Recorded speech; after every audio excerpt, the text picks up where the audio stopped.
Phone pay, Google pay లాంటి యాప్లతో కొన్నిసార్లు పొరపాటున వేరే నెంబర్కు పేమెంట్ చేస్తుంటారు. అలా పంపిన అమౌంట్ మళ్ళీ రికవరీ చేసుకోవడం ఎలా? 10-20 రూపాయలంటే పోనీలే అనుకుంటారు. కానీ పెద్ద అమౌంట్ అయితే అలా పంపిన అమౌంట్ను తిరిగి ఎలా తీసుకోవాలో ఇప్పుడు చూద్దాం. తప్పుడు నెంబర్కు పొరపాటున డబ్బులు పంపితే వెంటనే పేమెంట్ రిసిప్ట్ స్క్రీన్ షాట్ తీసుకోవాలి.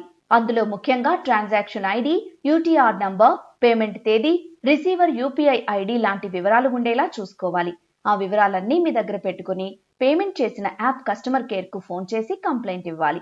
కస్టమర్ కేర్ ఎగ్జిక్యూటివ్ మీ కంప్లైంట్ తో మిస్టేక్ జరిగిందా లేదా అనేది చెక్ చేస్తారు. పొరపాటే అని తేలితే మీ డబ్బు రీఫండ్ చేయాలని సంబంధిత బ్యాంకును సూచిస్తారు.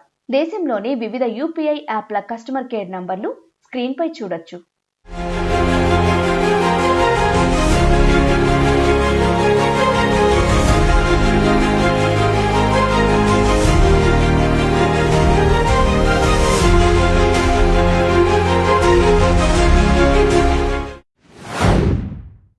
కస్టమర్ కేర్ నుంచి సరైన రెస్పాన్స్ రాకపోతే నేరుగా National Payments Corporation of India NPCIకి ఫిర్యాదు చేయొచ్చు.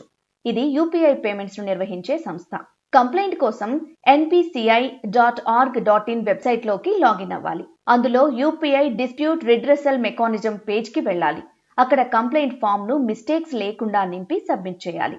NPCI మీ కంప్లైంట్ పై విచారణ చేసి పొరపాటే అని తేలితే అమౌంట్ రీఫండ్ చేయాలని బ్యాంక్ కు సూచిస్తుంది.